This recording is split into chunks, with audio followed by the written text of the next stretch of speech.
Hello everyone, DJI pushed an update that genuinely made me question whether I wanted to keep flying these drones. My Neo2 battery was overheating mid-flight. My RC2 controller was lagging so badly it felt like I was flying through wet concrete. And don't even get me started on that black screen of death that showed up every single time I tried to connect. DJI dropped version 1.21.4 of the Fly App, and I am not going to sit here and just read you the patch notes and call it a day. No, we are going out to the pond. We are flying two drones, the DJI Neo2 and the DJI Mini 5 Pro, and we are going to push them hard enough to either break them or prove that DJI actually listened to the people who kept filing those forum complaints. Stick around until the end of this video because the rocket shot result genuinely surprised me. And trust me, you do not want to miss it. Let's go. Why this spot? Why this setup? Let me walk you through today's setup. Because the conditions matter more than people think when you're trying to actually trust your results. We're back at the pond I always use for testing wide open water, minimal obstructions, and tree lines on both edges that give me a reliable visual reference for distance. It's not scenic. It's not going to win any cinematography awards, but it's consistent. And consistent is what you need when you're trying to isolate whether a firmware update actually changed anything. Here's something different this time. I borrowed my wife's sedan instead of hauling out the truck. No, this isn't a sponsorship pivot to compact cars. It's almost 90 degrees out here today, and standing outside for 20 straight minutes between flights would turn me into a sweaty puddle who forgets what button does what. So the car stays parked, the engine stays running, the axe stays blasting, and I stay coherent enough to give you usable commentary instead of heat stroke mumbling. The landing pad goes on the car roof again, a trick that worked great back during a trip to West Virginia. It gives both drones a clear elevated target for the return to home test, and I've got a camera mounted up there too. So you'll get that high-angle view of every landing as it happens. Gears staged, drones are charged. Let's get into the actual testing.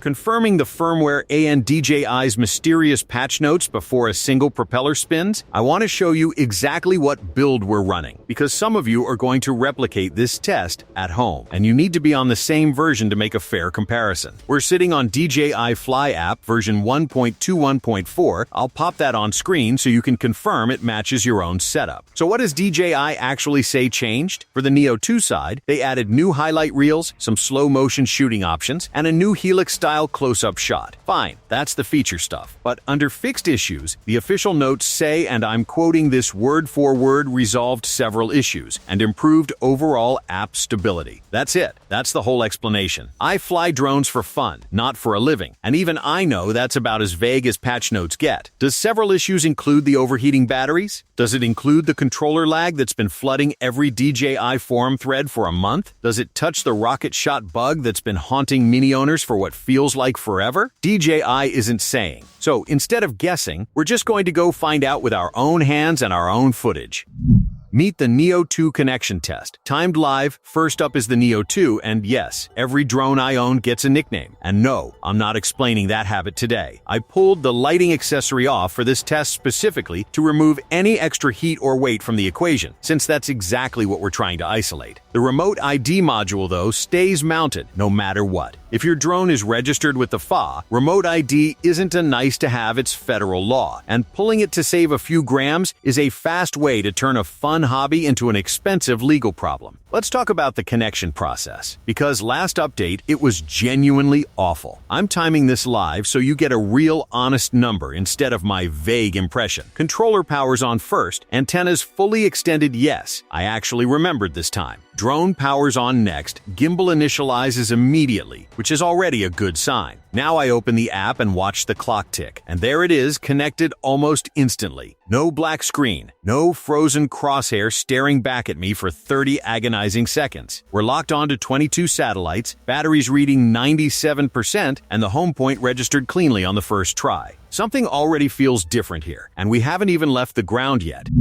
Pushing the Neo2 limits, sticks pinched together, and we're airborne. The rooftop camera should have caught a clean launch shot, and I'm honestly excited to see how that angle turns out in editing, but right now my focus is entirely on what's happening in my hands. Because today isn't about pretty footage. Today is about breaking things, or proving they're unbreakable. I'm flying this thing as hard as I possibly can on these thumbsticks. Full disclosure, I learned on a motion controller, which felt almost instinctive. These tiny joysticks are still something something I'm wrestling with. But what I lack in smooth piloting, I'm going to make up for in pure stubbornness. Full throttle, maximum aggression, let's see what happens. Coming back toward home, we're clocking 25 miles an hour, which tells me there's a tailwind helping us out. Heading away from home, we were only managing 19, so that's a 6 to 8 mile an hour headwind working against us on the outbound leg. That headwind is actually perfect for this test. Fighting against resistance means the motors work harder, which means more heat. If this battery has any tendency to overheat, this is precisely the kind of pressure that would expose it. Now here's the part I really want you locked in on. Controller responsiveness. Hard right, it snaps right. Hard left, it follows instantly. There is no rubber banding, no half-second delay between my thumb movement and the drone's reaction. This is a completely different feel from the sluggish, frustrating mess I was dealing with before this update. And I want to be clear, I'm not just hoping that's true. The difference is obvious the second you start flying. Batteries down to 52%, 0 temperature alerts, 0 overheating warnings, just a drone behaving exactly the way it's supposed to.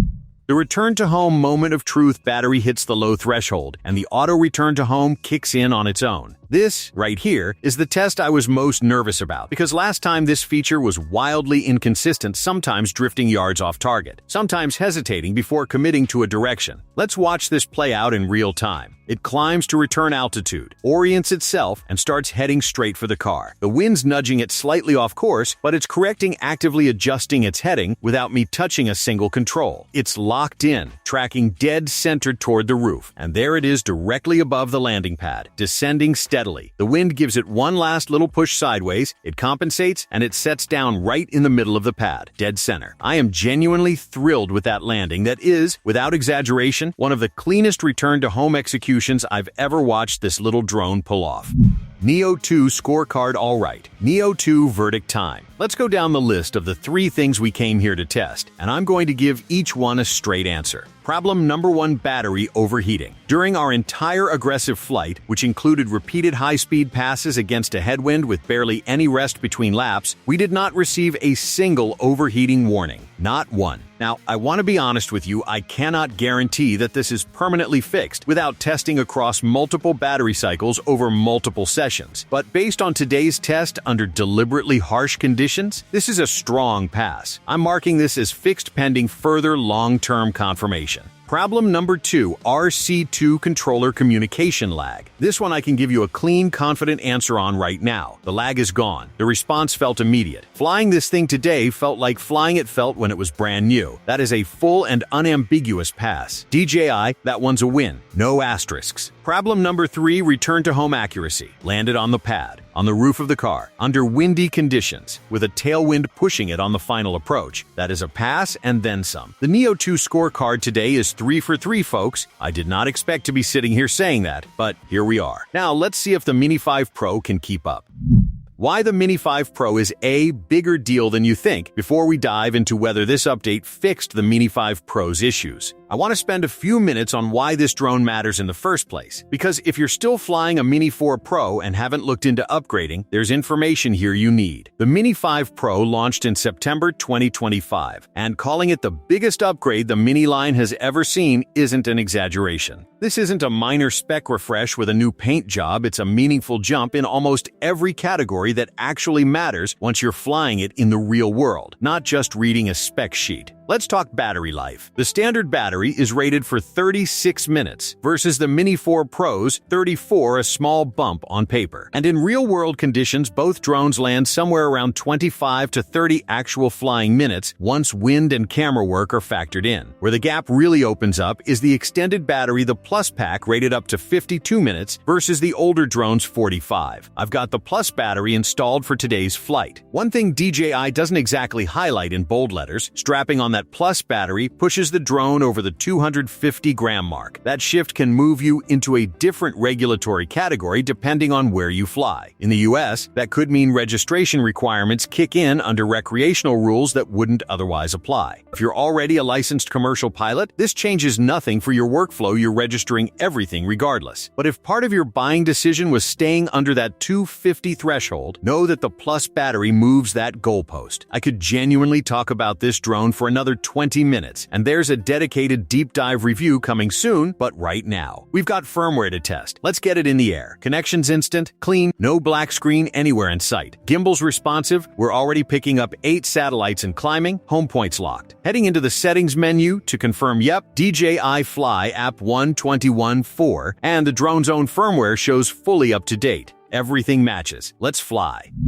Mini 5 Pro in the air power. Wait, ANDA surface problem liftoff straight off the car roof is smooth and controlled. No wobble, no drift. Switching into normal mode with full obstacle avoidance active, and you immediately notice the weight difference compared to the Neo2. This drone sits at roughly 249 grams, almost double the Neo2's weight, and that translates directly into how it feels in the air heavier, more deliberate, more planted. There's a real crosswind sweeping across the pond right now, and this drone is slicing through it without flinching. That's the bigger motors earning their keep. Speed-wise, we're cruising at 25 miles an hour in normal mode, which is right at this drone's ceiling for that flight setting with a little wind assistance. Drop into sport mode, and this thing can reportedly hit around 42 miles an hour. That's roughly 6 miles an hour faster than the previous mini generation's top sport speed. I'm keeping it in normal today, though, because I need every obstacle sensor active for the upcoming return to home test. The LiDAR assisted omnidirectional avoidance on this drone is one of its headline features, and I want to see it working under real conditions. We're out at the far edge of the pond, battery sitting at a comfortable 88%, unsurprising given how much flight time the Plus battery has banked. Time to trigger return to home and see what happens. It climbs to its programmed return altitude, orients toward home, and starts moving, but I'll own this one. My initial takeoff wasn't perfectly centered, which means the home point calibration locked onto a slightly imprecise spot. You can see it hunting a little during approach, drifting left, correcting, drifting again. It's not the laser-locked precision the Neo2 just showed us. And then we get a message flagging the landing area as unsuitable. The forward LiDAR and downward sensors are reading the reflective metal car roof and treating it as uncertain terrain.